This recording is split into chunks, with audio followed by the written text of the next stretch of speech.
난 무서웠어. 하지만 이제 두렵지 않아.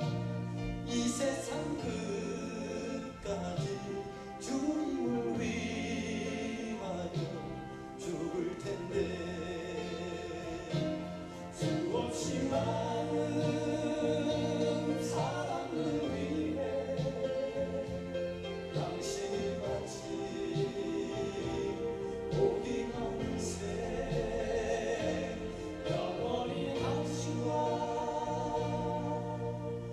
함께 있고파. 사랑의 십자가를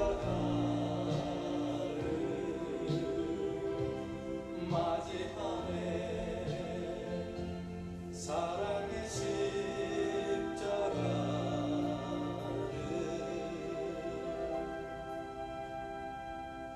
맞이하네.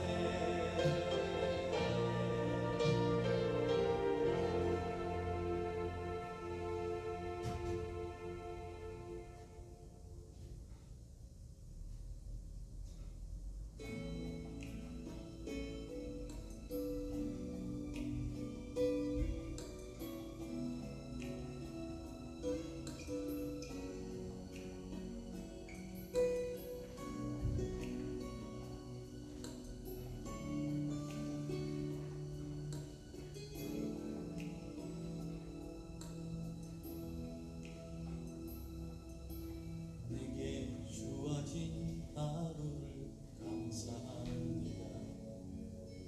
내게 또 하루를 허락하심을. 이 하루도 헛되이 보내지 않으며 살기 원합니다. 이런 훔쳐받을 만한 자격 없지만 주의 인자하심 힘이므로 이 하루도 내게 주어졌음이하여 감사드립니다. 이 하루도 정직하게 하소서. 이 하루도 친절하게 하소서. 내가 만나는 모든 사람들에게 자비를 베풀게 하소서. 이 하루도 온유하게 하소서. 이 하루도 겸손하게 하소서. 나의 걸음을 지치게 만드는 이들에게 용서를 베풀게 하소서.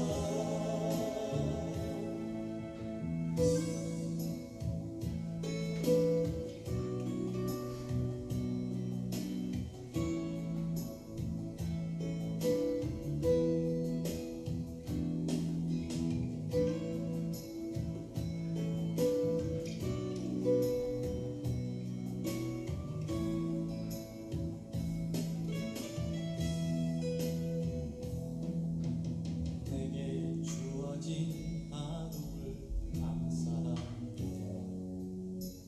내게 또 하루를 허락하시고 즐거운 일이든 혹 슬픈 일이든 감사드립니다.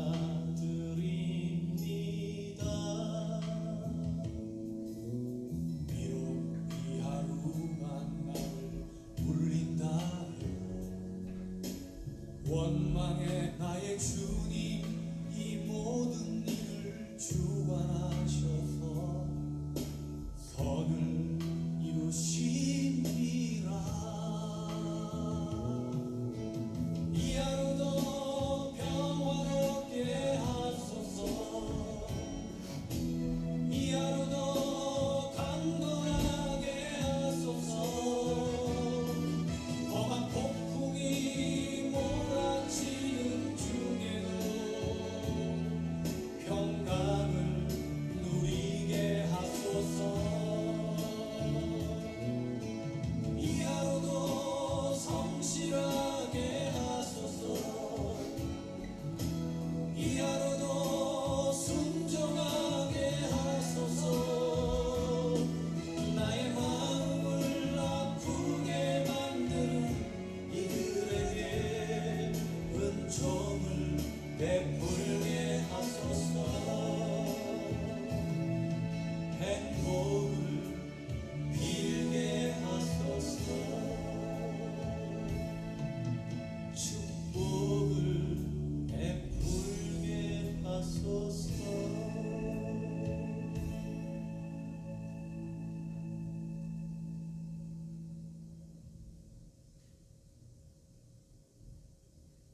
당신의 그 순종이 천국에서 해같이 빛나리.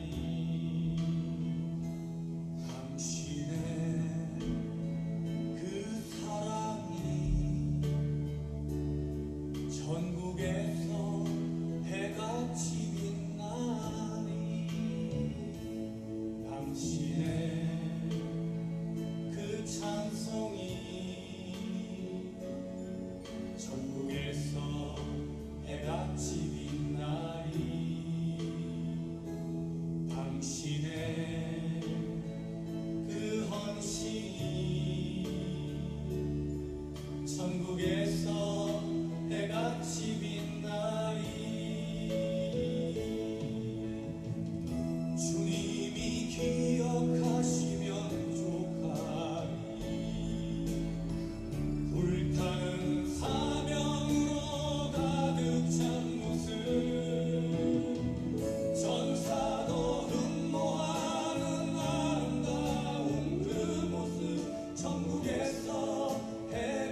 신앙 고백하겠습니다.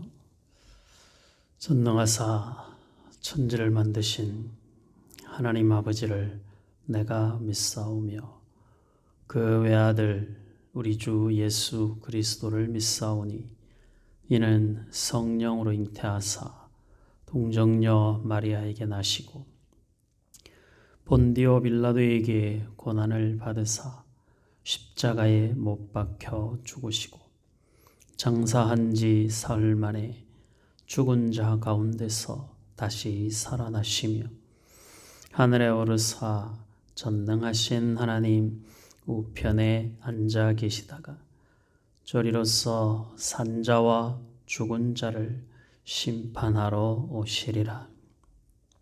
성령을 믿사오며 거룩한 공회와 성도가 서로 교통하는 것과 죄를 사하여 주시는 것과 몸이 다시 사는 것과 영원히 사는 것을 믿사옵나이다. 아멘.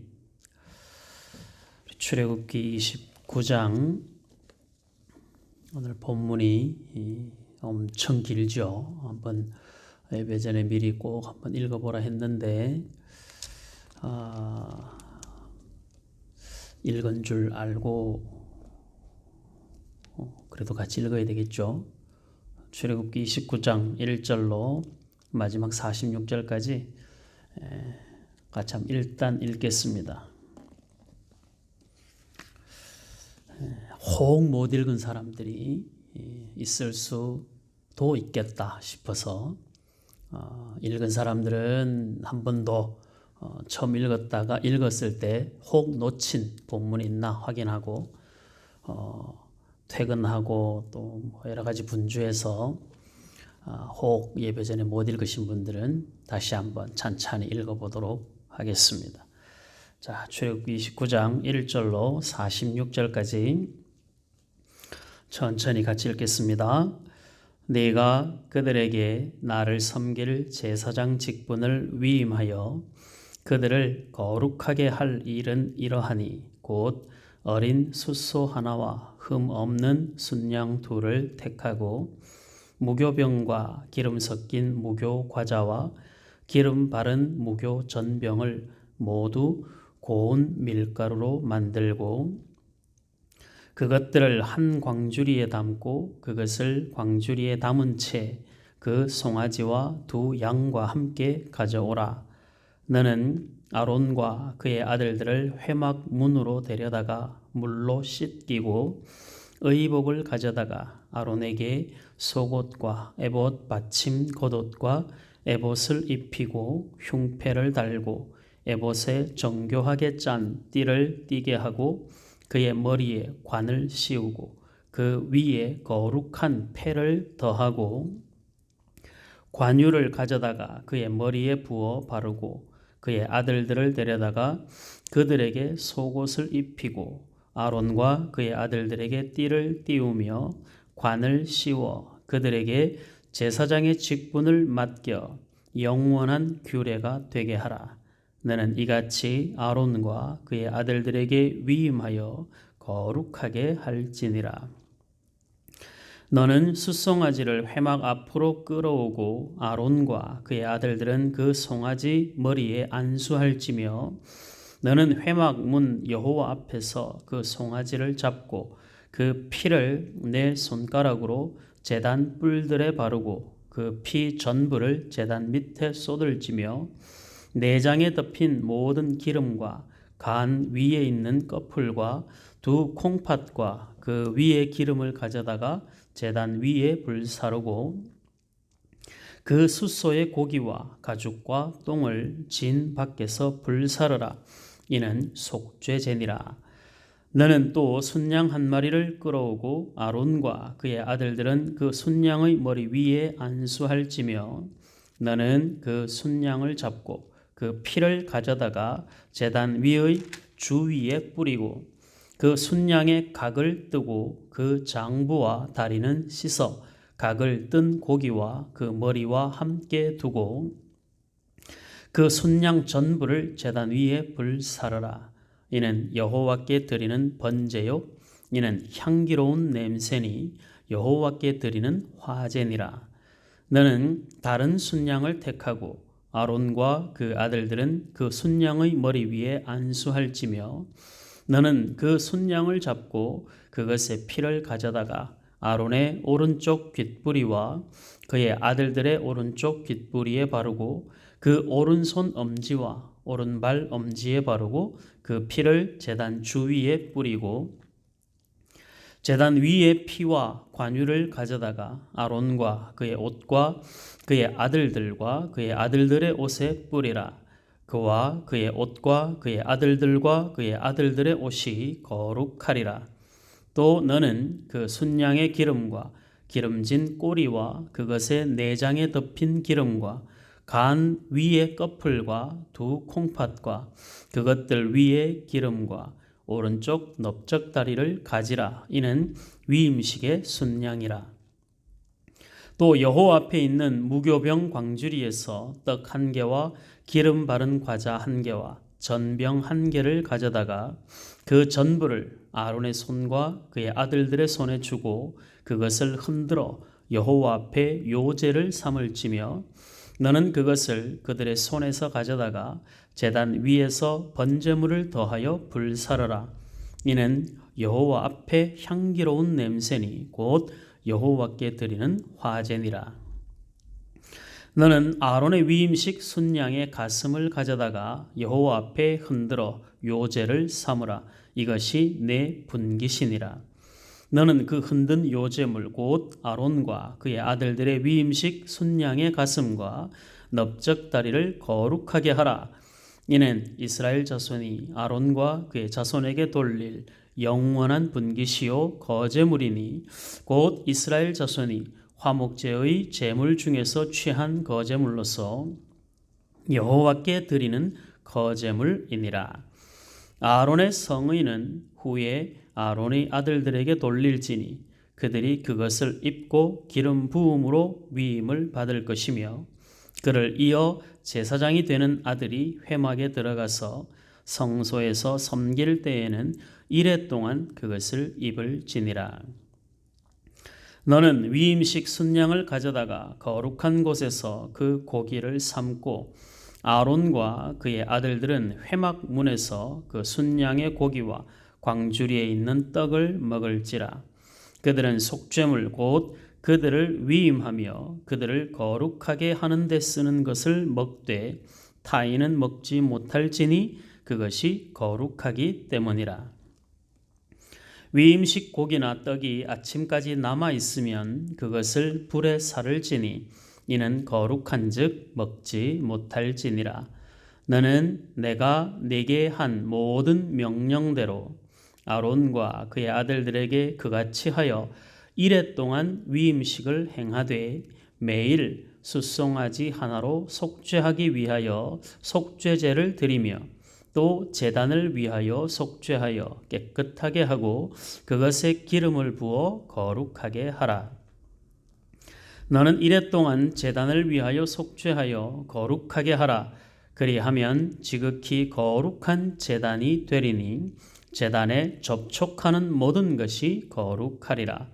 네가 제단 위에 드릴 것은 이러하니라. 매일 1년 된 어린 양 2마리니 한 어린 양은 아침에 드리고 한 어린 양은 저녁 때에 드릴지며 한 어린 양에 고운 밀가루 10분의 1 에바와 찌은 기름 4분의 1 흰을 더하고 또 전제로 포도주 4분의 1 흰을 더할지며 한 어린 양은 저녁 때에 드리되 아침에 한 것처럼 소제와 전제를 그것과 함께 드려 향기로운 냄새가 되게 하여 여호와께 화제로 삼을지니 이는 너희가 대대로 여호와 앞 회막 문에서 늘 드릴 번제라.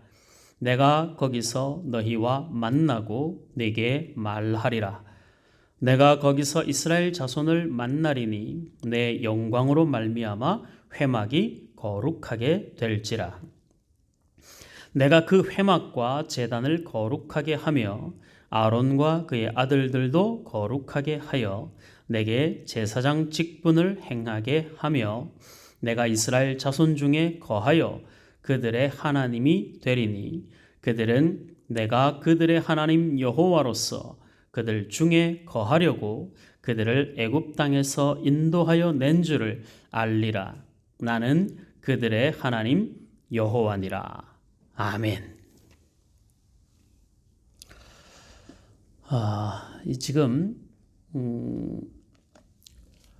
성막과 또 성막에 들어가는 그 기구들을 쭉 설명을 하고 그리고 이제 제사장의 옷을 어떻게 만들어라. 제사장의 복장이 어떻게 만들어서 어떻게 입혀서 제사장을 거룩하게 구별해라. 이렇게 말씀을 하시고 그 다음에 제사장의 이제 위임식을 합니다.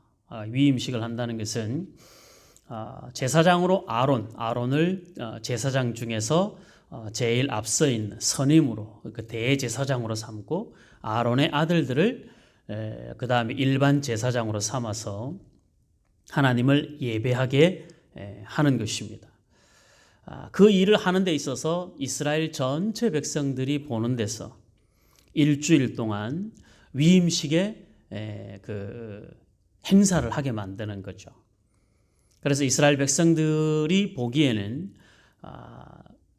그들도 하나님 앞에 예배할 수 있지만 아직은 그 시기적으로 신약 시대가 아니고 예수 그리스도로 말미암아 우리가 다 왕 같은 제사장이 된 상태가 아니기 때문에 구약은 반드시 제사장을 통한 제사로 하나님 앞에 나아오도록 하는 것이 구약의 예법입니다.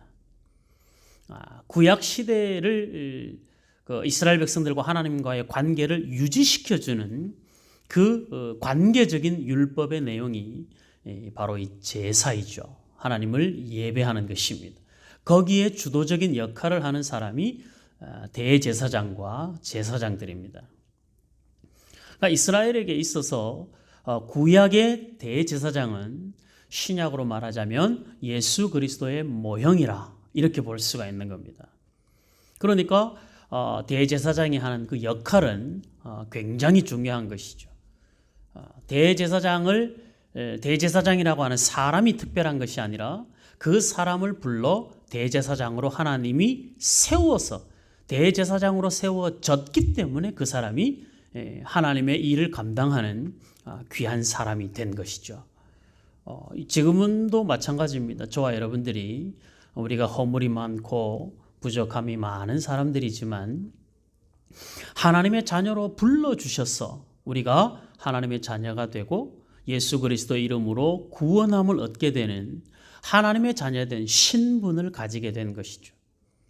우리가 하나님이 우리를 불러주지 않으시면 우리는 하나님의 자녀일 수도 없고 우리의 신분은 그냥 죄와 사망의 권세 아래 죄의 또 사망의 노예로 살아가는 인생일 수밖에 없었는데 하나님의 무한하신 은혜로 저와 여러분들을 불러주시고 구원으로 인도하시고 하나님의 자녀라 불러주시고 의롭다 불러주시는 이 하나님의 전적인 은혜로 저와 여러분들이 구원의 자리에 하나님의 자녀된 영광의 자리에 앉게 된 것입니다.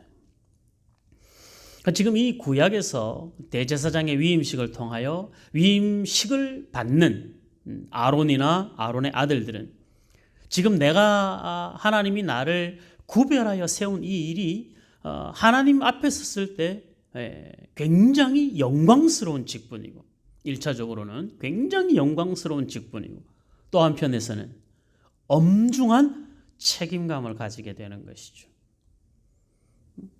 우리가 하나님을 예배한다는 것은 그 두 가지 의미를 그대로 가지고 오는 겁니다. 하나님 앞에 거룩한 예배를 드리는 만인 제사장에 의해서 우리가 하나님을 예배한다는 것은 굉장히 영광스러운 일입니다. 이건 구별돼서 하나님의 자녀로 부름받은 사람만이 할 수 있는 예배잖아요. 그러니까 우리가 예배를 드린다는 것은 굉장히 영광스럽고 감격스러운 일입니다. 더 나아가서 예배는 저와 여러분들이 지고 가야 되는 엄중한 사명이자 책임이기도 한 것이죠. 이스라엘 백성들이 제사가 무너지고 하나님과의 관계가 희미해져가는 상황들이 계속해서 발생이 되는데, 그 발생되는 그 이면에 보면 대제사장이나 제사장들이 그 레위 지파를 따라서 계속 제사장이 세워지는데, 그 제사장들이 신실하게 자기들에게 맡겨진 책임을, 그 엄중한 책임의식을 갖지 못했기 때문도 있습니다. 사랑하는 성도 여러분들, 저와 여러분들도 하나님을 예배할 때마다 우리 스스로가 주의 성전에 나아가는, 하나님 앞에 나아가는 그런 제사장된 심정을 가지고 하나님 앞에 설 때, 내가 하나님 앞에 복장을 갖춰 입고 그 하나님을 예배하기 위해서 나아가는 그 나의 모든 준비와 그 다음에 예배의 그 모든 과정들이 얼마나 막중한 책임인 것인가를 꼭 기억해야 되는 것입니다. 예배를 하는 기쁨과 감격은 이루 말할 수도 없는 영광이지만, 그 영광에 합당한 책임이 우리에게 주어지는 것이거든요. 그래서 대제사장이 성소에 들어갈 때 함부로 들어갈 수 없죠. 복잡한 절차를 거쳐서 옷을 입고 복잡한 절차를 거쳐서 거기를 들어가게 되는 거예요. 왜 이렇게 복잡한 절차를 거쳐서 옷을 복잡하게 입고 들어가는 과정을 복잡하게 했겠습니까? 이런 과정을 계속해서 반복하면서 우리가 하나님을 만난다는 것이, 하나님을 예배한다는 것이 얼마나 귀하고 복된 일인가를, 그리고 이것을 함부로 할 수 없는 일이라는 것을 매번마다 확인하게 하는 것이죠.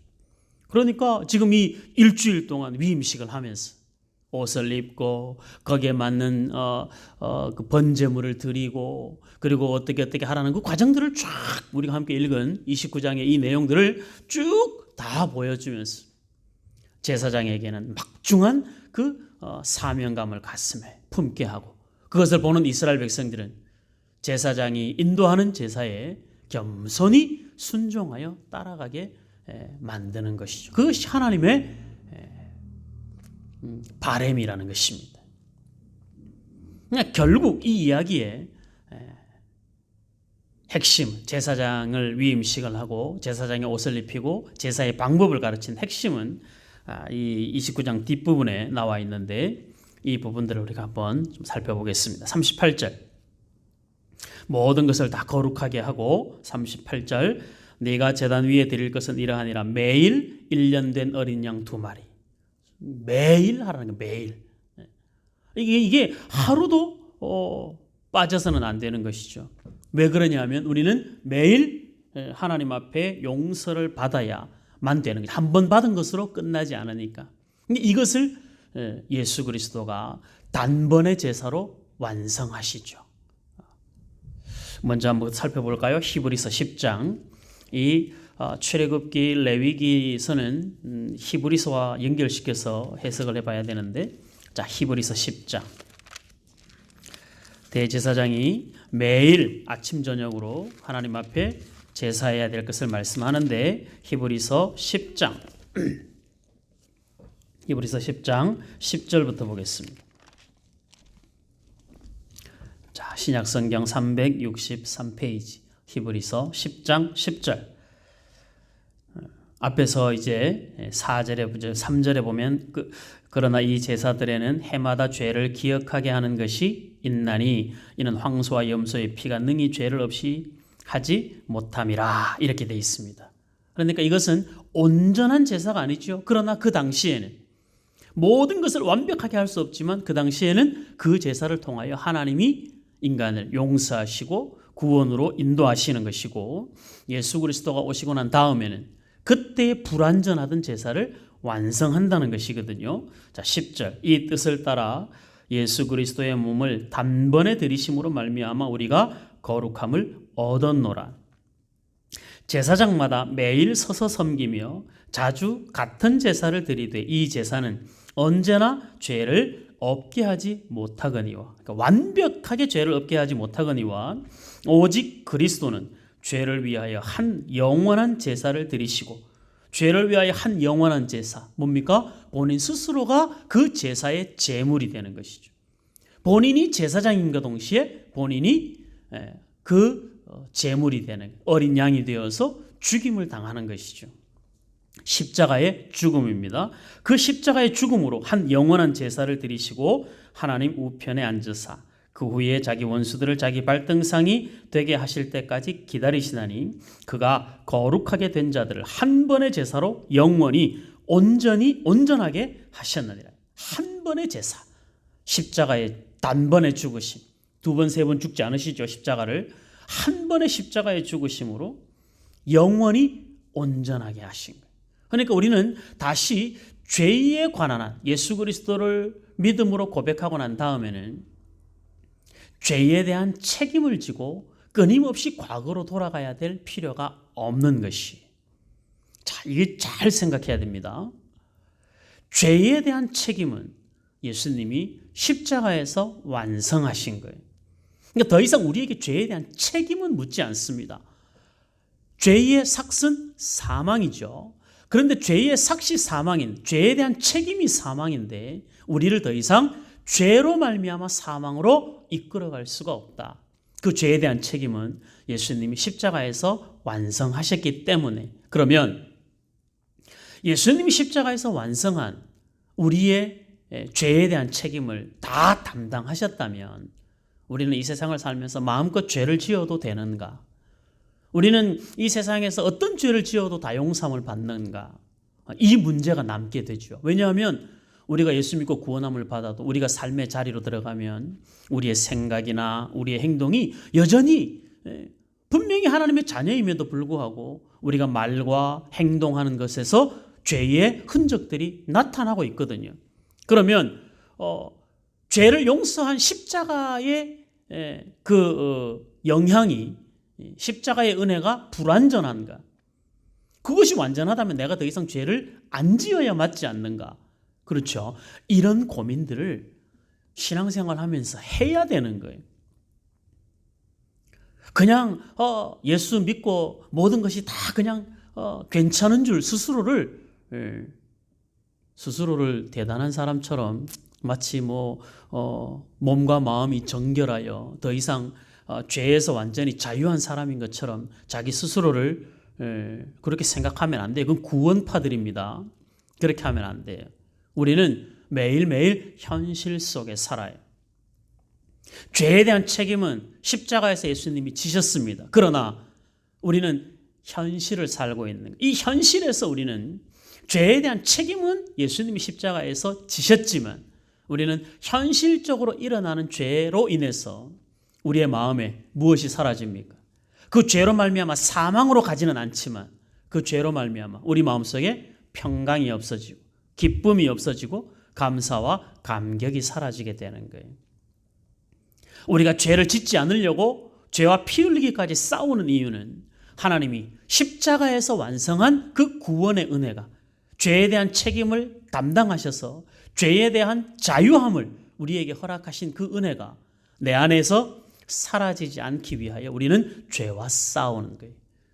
그 십자가의 능력이 부족해서가 아니라 십자가의 능력의 완전함이 우리의 죄로 말미암아서 그 십자가의 은혜에서 벗어날 수 있는 지금 이 땅에서의 우리의 삶의 현주소를 끊임없이 회개하여 하나님의 은혜로 우리의 삶을 돌이켜야 되는 것입니다.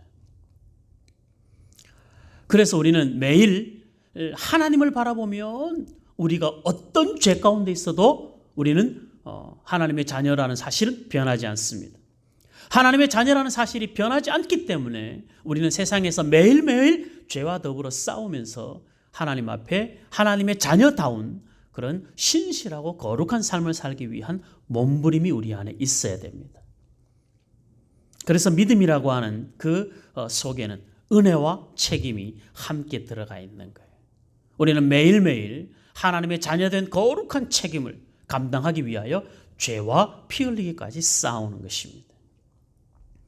이것이 구약 시대처럼 매일매일 제사를 드려 그 죄의 문제를 해결할 수밖에 없는 현실을 우리가 가지고 있는데, 지금 더 이상 우리가 하는 것은 그 시절로 돌아가서 그것을 해결해야 죄의 그 책임을 완성하는 것이 아니라, 죄에 대한 책임의 완성은 십자가에서 끝났고, 우리는 매일매일 그 은혜의 회복, 죄에서 자유함을 얻은 구원의 감격과 그 은혜로의 회복을 위하여 회개하는 것이죠.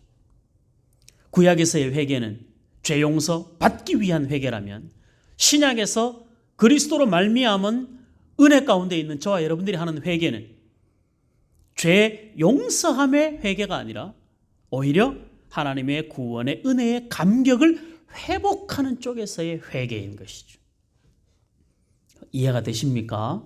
이게 이해가 되어야 우리가 이 세상을 살면서 한편으로는 굉장히 하나님을 의식하여 거룩한 삶을 도전하게 되고, 또 한편으로는 그 거룩한 삶을 살아가면서 우리 마음속에 굉장한 자유함이 생기는 거예요.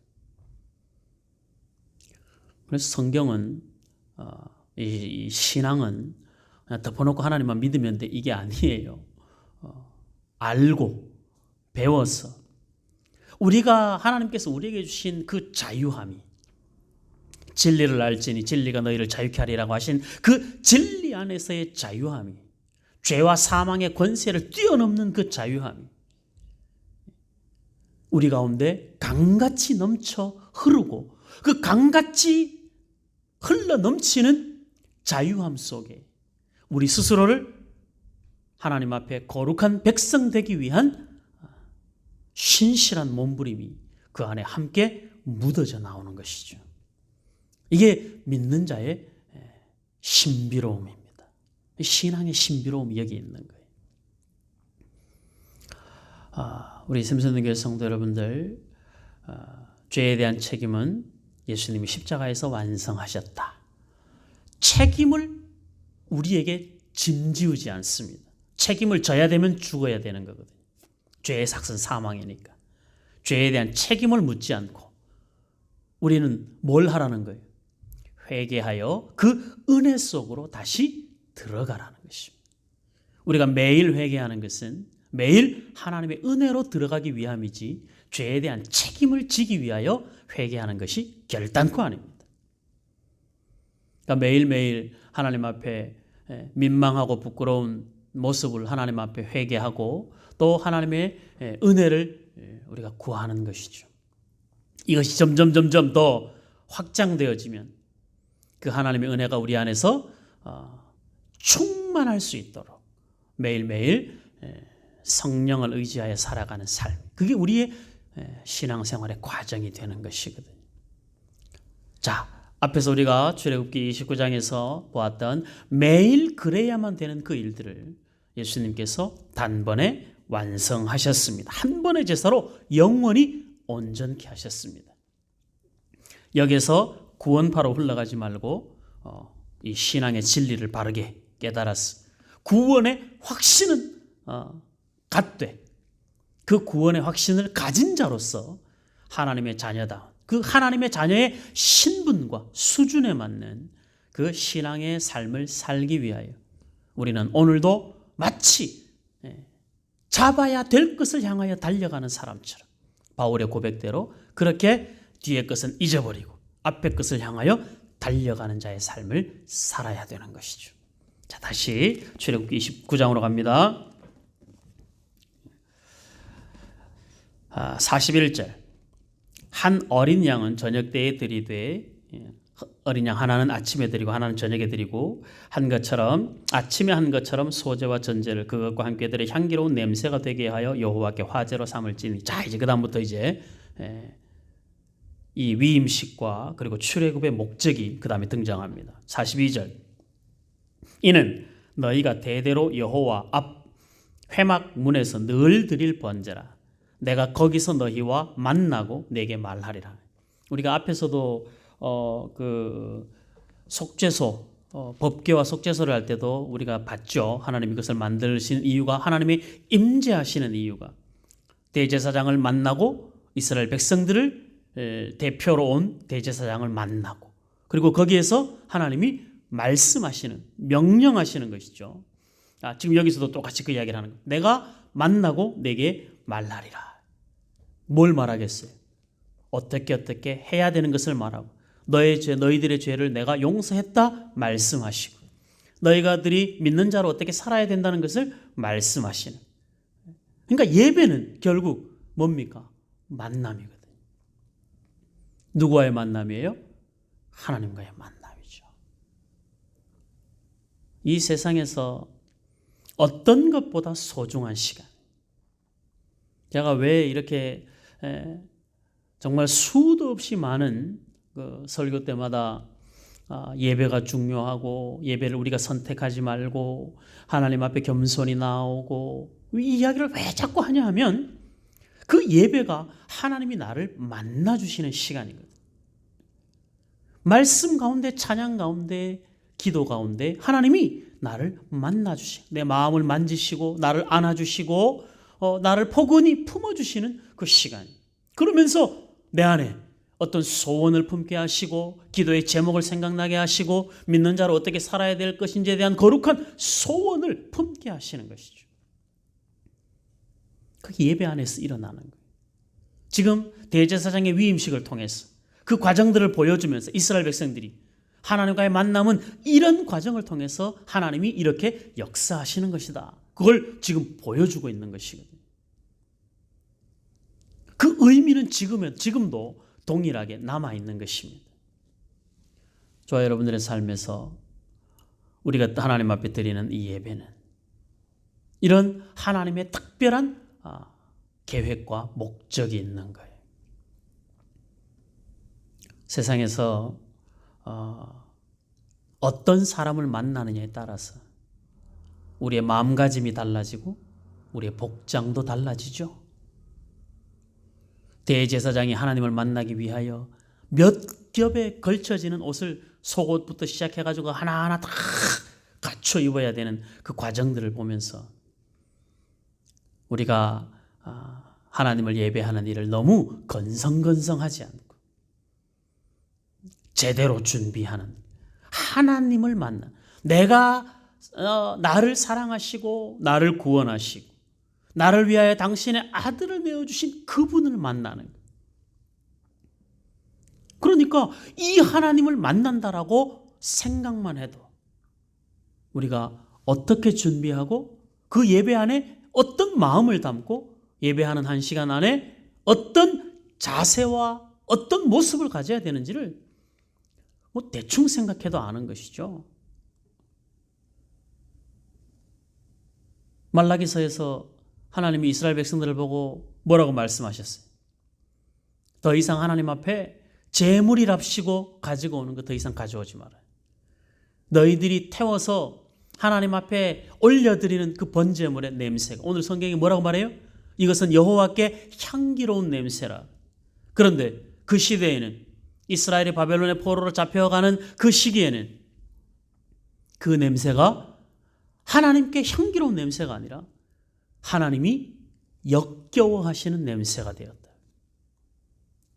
준비하지 않고 지금 대면하는 분이 하나님이라는 생각을 하지 않으면 그 제사가 그렇게 무너지는 그 거룩하고 그 소중한 하나님과의 만남의 시간, 하나님이 역겨워하는 시간이 된다는 것이죠. 이게 정말 두려운 거예요.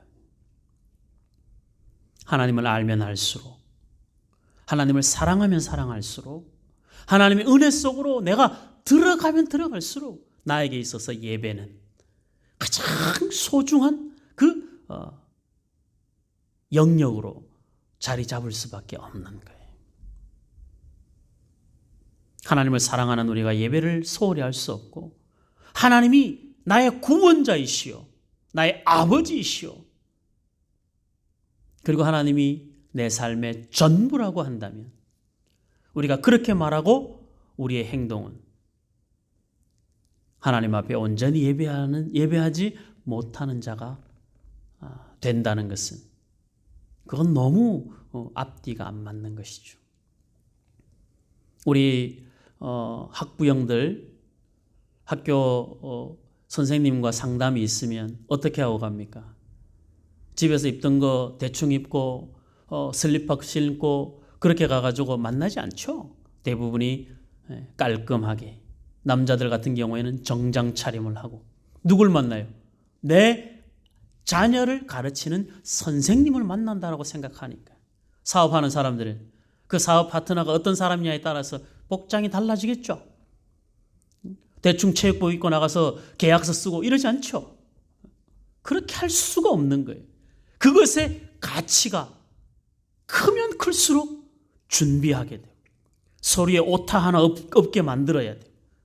얼마나 세밀하게 몇 번이나 검사하고 확인하고 또 확인하고 또 확인하고.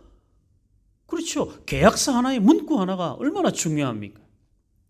더군다나 그 계약이 내가 하청업자랑 내가 갑이 돼서 하는 계약이랑 내가 나보다 더 상급 기관이랑 하는 계약이랑은 완전히 차원이 다르죠. 하물며 우리가 사업하면서 사업 파트너 하나 만나고 직장에서 나보다 직장 상사를 만나고 우리 아이들의 선생님을 만나러 가도 복장 하나에 신경 쓰고 말 한마디도 조심하는 것이 그것이 그 관계 속에서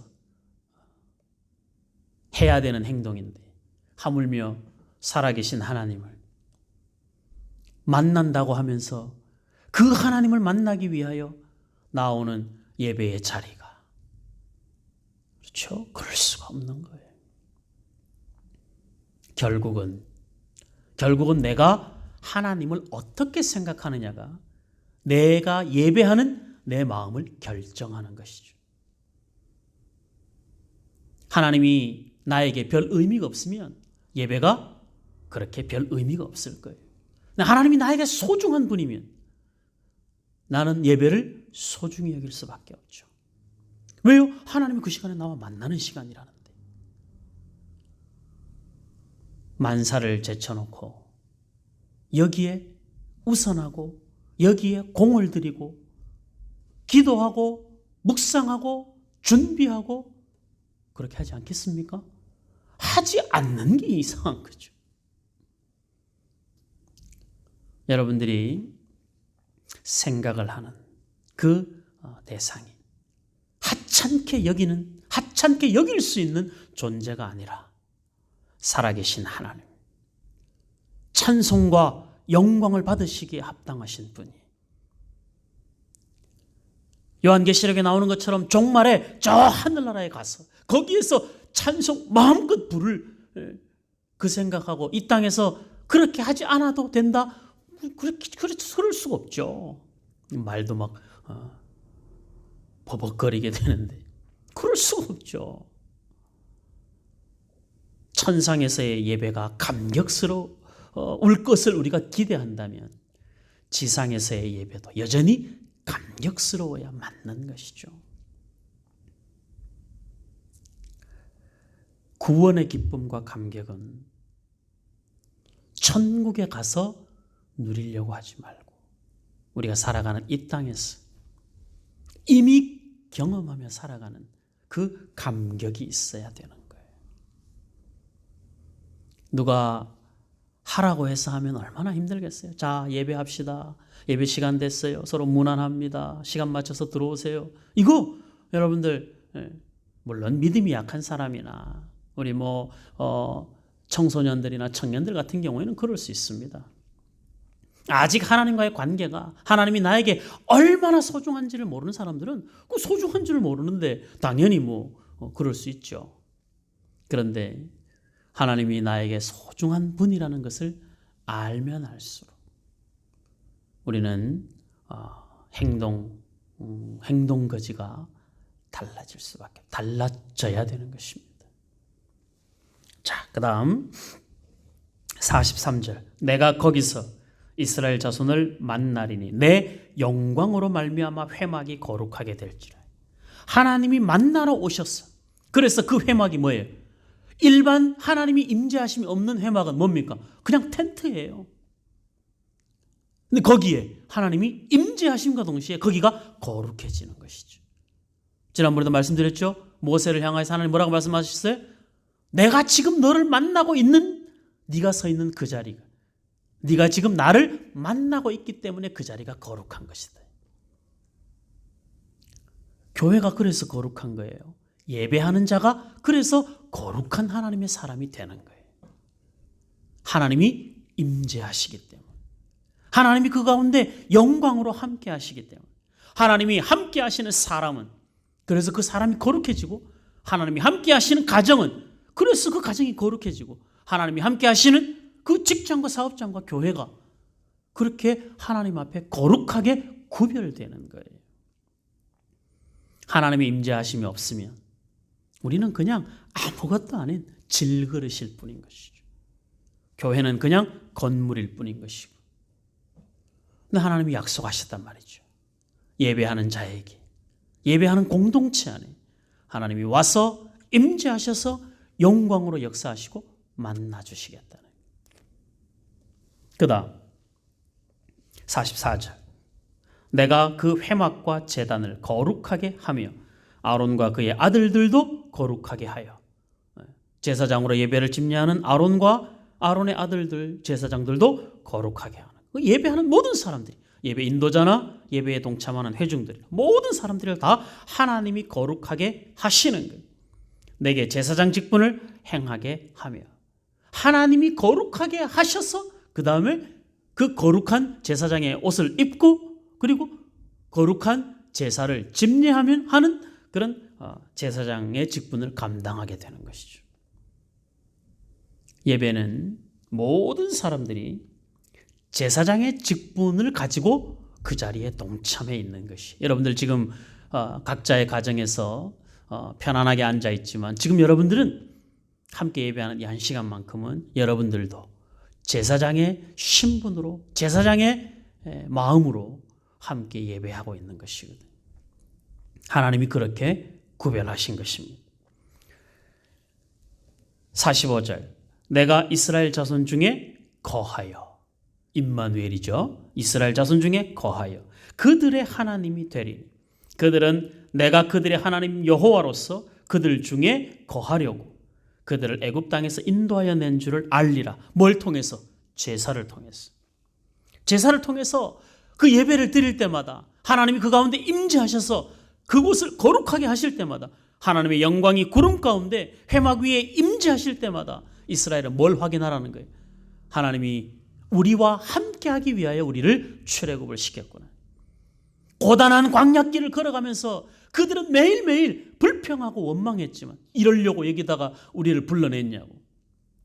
그런데 하나님께서 그러려고 불러낸 것이 아니라 그 고단한 광야길에서도 성막이 쳐지고 거기에 하나님이 임재하시고 이스라엘 백성들이 하나님을 예배하는 제사가 그 가운데서 이루어지는 그 과정들을 통하여 하나님이 이스라엘과 함께하고 계심을 보여주시고, 그리고 무엇보다도 우리가 더 이상 애굽 땅에 있는 사람들이 아니구나라는 것을 그 제사의 자리에서 확인하라는 거예요. 우리의 예배는 나의 옛사람, 예수를 알기 전에 나의 옛사람의 모습에 매일매일 그렇게 살아왔었던 나의 삶을 예배를 하는 동안에는, 내가 비록 세상에서 그렇게 살아왔지만, 지금 광야길을 고단하게 지나가지만 내가 예수 믿기 이전의 사람이 아니라 그 힘들고 어려운 피곤한 몸을 이끌고 예배의 자리에 어떻게 하든지 앉아있는 나 자신은 내가 하나님을 믿고 있는 사람이구나. 하나님이 사랑하시는 사람이구나. 하나님이 나를 위하여 당신의 외아들을 내어주신 그 큰 사랑을 내가 힘입은 사람이구나를 예배 시간을 통하여 확인하게 된다는 거예요. 하나님이 그걸 보여주기 위하여 지금 이 복잡한 과정을 거쳐서 제사장의 위임식을 행하고 계시는 것이죠. 하나님의 마음은 어디에 있어요? 나는 언제나 너희들의 하나님이란다. 나는 언제나 너희들과 함께하고 있단다. 나는 언제나 너희와 만나기를 원한단다.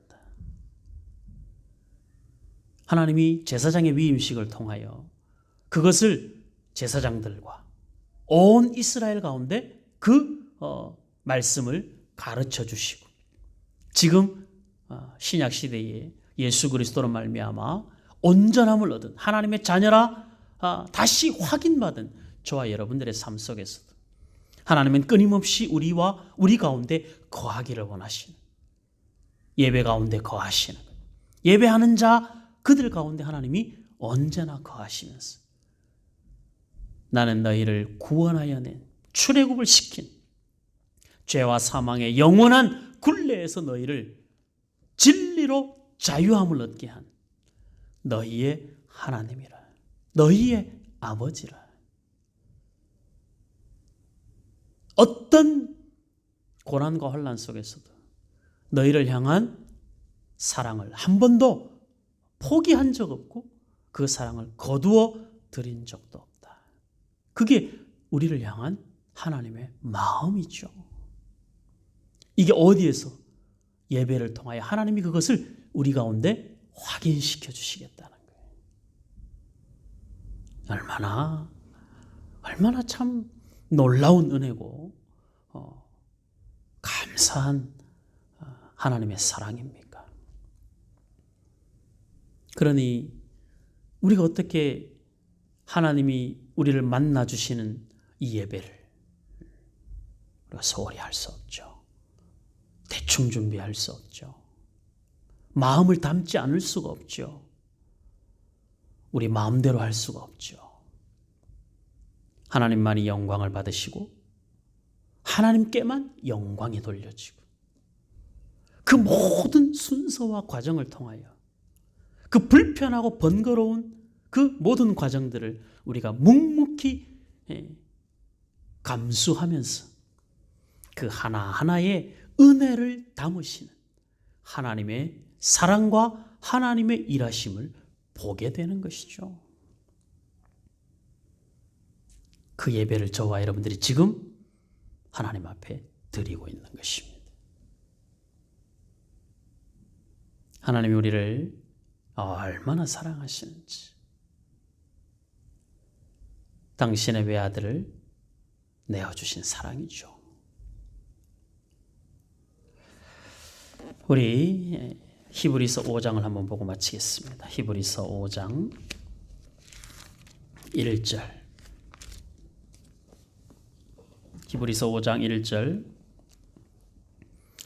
신약 357페이지 1절에서 10절까지 보겠습니다.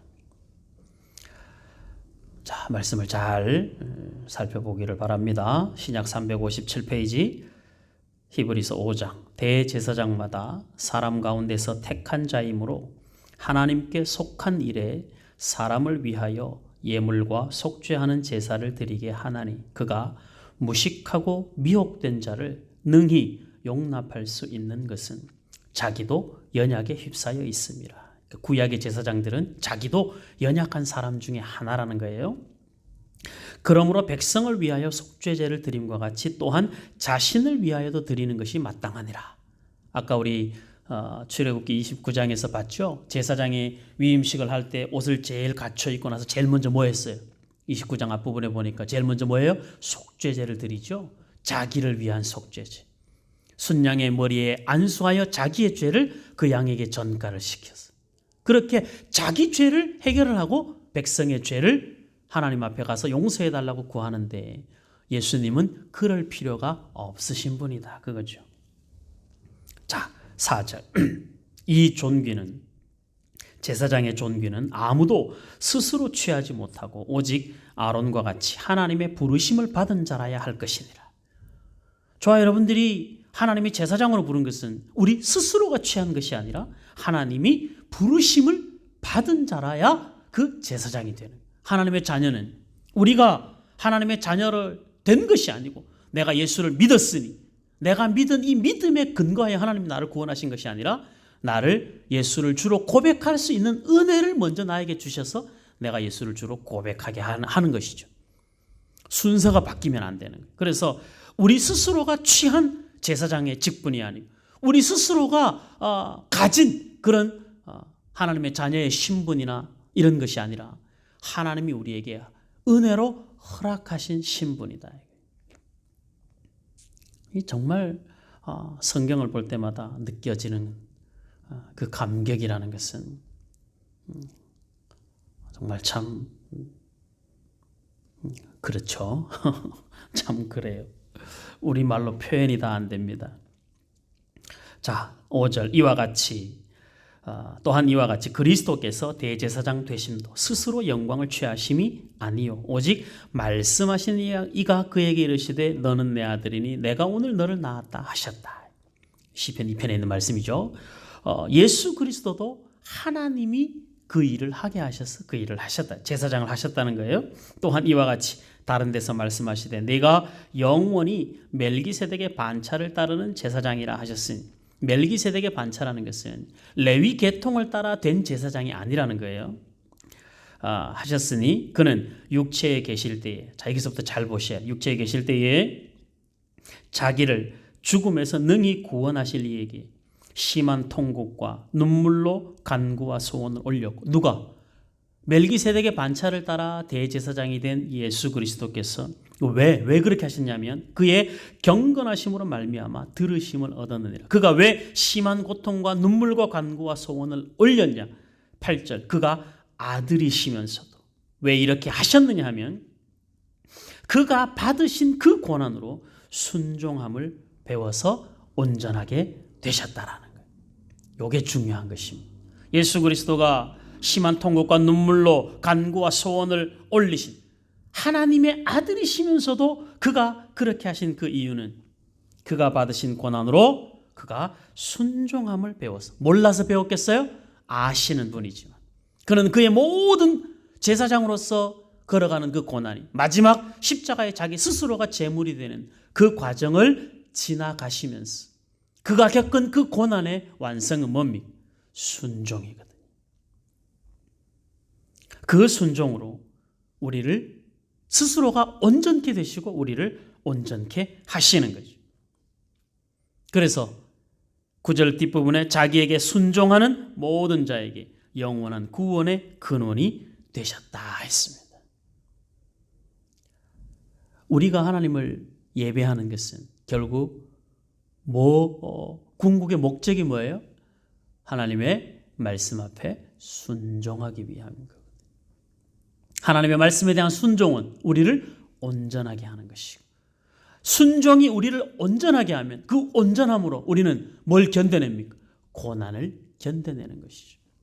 우리는 그 고난을 견뎌내기 위하여 예수님처럼 눈물과 간구로 하나님 앞에 구하는 자가 되는 것이죠. 이 흐름을 이해하시겠죠? 하나님의 자녀가 되었다라는 사실은 대단히 영광스러운 신분이 된 것입니다.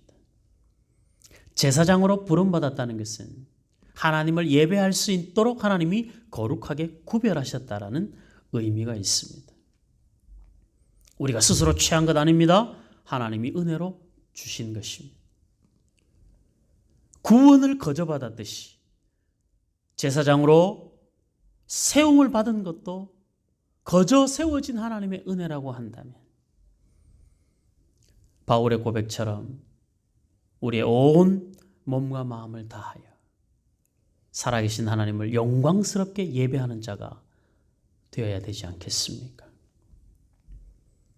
하나님 앞에 예배하러 나올 때마다 여러분들 먼저 대제사장으로 하나님 앞에 위임식을 하나님 앞에 드린 위임식을 통하여 제사장으로 세워진 제사장이라는 사실을 생각을 하고 하나님을 예배하러 나오는 저와 여러분들이 될 수 있기를 바랍니다. 그래서 우리의 예배가 더 가치 있고 의미 있고 하나님이 받으시는 예배이기 때문에 예배가 귀하고 하나님이 받으시는 예배이기 때문에 우리는 더 준비해야 하고 더 신실해야 하고 더 온전해야 된다는 사실을 우리는 명심해야 되는 것입니다. 주님 앞에 가는 그날까지 저와 여러분들의 예배 생활이 하나님이 기뻐하시는 예배자의 삶을 살았으면 좋겠습니다. 하나님 마음에 꼭 합당한 자로 온전한 예배자가 되기까지 힘을 다하여 준비하시고 최선을 다해서 예배하는 저와 여러분들이 될 수 있길. 그래서 우리 안에 하나님이 거하시고 하나님이 우리와 함께 하시면서 나는 내 하나님이라 하시는 이 말씀이 예배를 준비하는 과정에서도 또 예배를 드리는 그 시간에서도 하나님과 그런 거룩한 교통함이 있는 은혜가 있기를 주의 이름으로 축복합니다. 아멘. 기도하겠습니다. 감사합니다. 하나님 아버지, 예배가 우리의 삶에 얼마나 소중한 시간인지, 지루하고 불편한 시간이 아니라 살아계신 하나님이 우리를 만나주시는 시간이고, 우리가 아버지라 부르고 여호와라 부르는 하나님 앞에 우리를 세우는 시간인 것을 확인하게 하셨어. 온 맘 다해 하나님을 신실하게 예배하는 우리 샘솟는 교회 모든 하나님의 자녀들이 되게 하여 주시옵소서. 세상에서 조금 신분이 위치가 높은 사람을 만나도 우리의 말과 행동과 준비가 달라지는데, 살아계신 하나님, 천지 만물을 창조하신 하나님을 만난다 하면서 우리가 준비 없이 만나지 않게 하시고 우리 임의대로 예배하는 자 되지 않도록 우리를 불쌍히 여겨 주시옵소서. 우리 인생의 가장 소중한 시간이 예배가 되게 하시고 우리 인생의 가장 우선순위가 예배의 시간이 되게 하여 주시옵소서. 하나님이 우리와 만나 주시고 우리 가운데 거하시며 우리에게 말씀하시는 시간이라 꼭 기억하게 하시고, 그 예배로 부르시기 전에 대제사장을 위임하여 위임식을 통하여 대제사장으로 세우시고 제사장으로 세우시는 하나님의 준비를 보면서 우리 샘솟는 교회 모든 성도들도 하나님 공동체로 함께 예배하기 전에 매 순간 위임식을 통하여 하나님 앞에 구별된 제사장으로 하나님을 예배하는 그 소중한 마음을 놓치지 않도록 인도하여 주시옵소서. 명절을 앞두고 있습니다. 예배하며 보내게 하시고 사랑으로 섬기게 하시고 온 마음을 다해서 하나님의 넉넉한 사랑을 나누는 복된 시간이 되게 하여 주옵소서. 혹여라도 여러 가지 어려운 일들 때문에 마음이 힘들고 위축된 심령들이 있으면 우리 하나님 아버지 만져주시옵시고 위로하여 주시옵시고 주의 사랑으로 충분함을 우리 하나님께서 은혜로 역사하여 주시옵소서.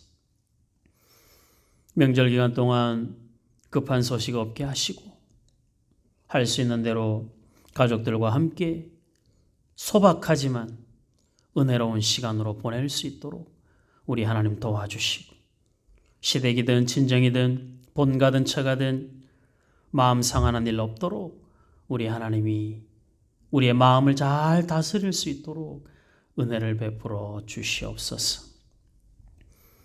연휴기간 쉼을 통하여 몸과 마음이 재충전되게 하시고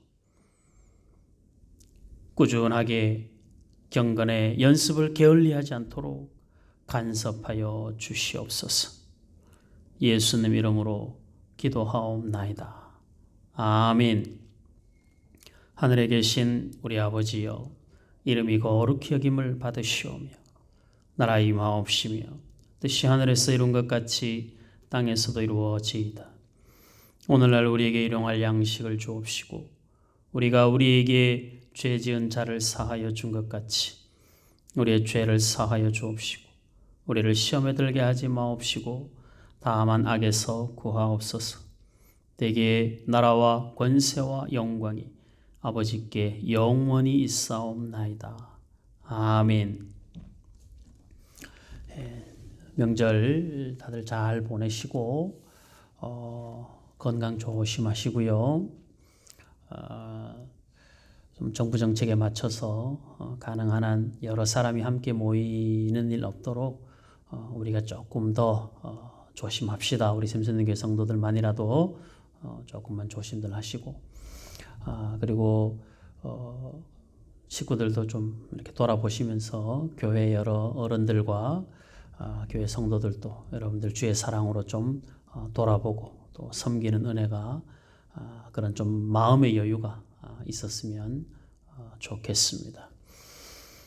금요일 날이 명절 날이긴 하지만 지금 우리가 교회로 모여서 예배하는 상황들이 아니기 때문에 방송으로 예배하는 이 일들은 말씀드린 대로 그대로 진행을 할 것입니다. 금요일 날 저녁 8시에 방송으로 우리 다 함께 예배할 테니까 해야 될 일들 부지런히 하시고 만날 일들 부지런히 만나시고 시간 돼서 준비해서 함께 예배할 수 있도록 오늘의 말씀을 꼭 기억해서 이번 금요일 날도 평소와 다름없이 우리 모든 성도들이 다 함께 방송으로 예배하는 그런 시간이 될 수 있기를 바랍니다.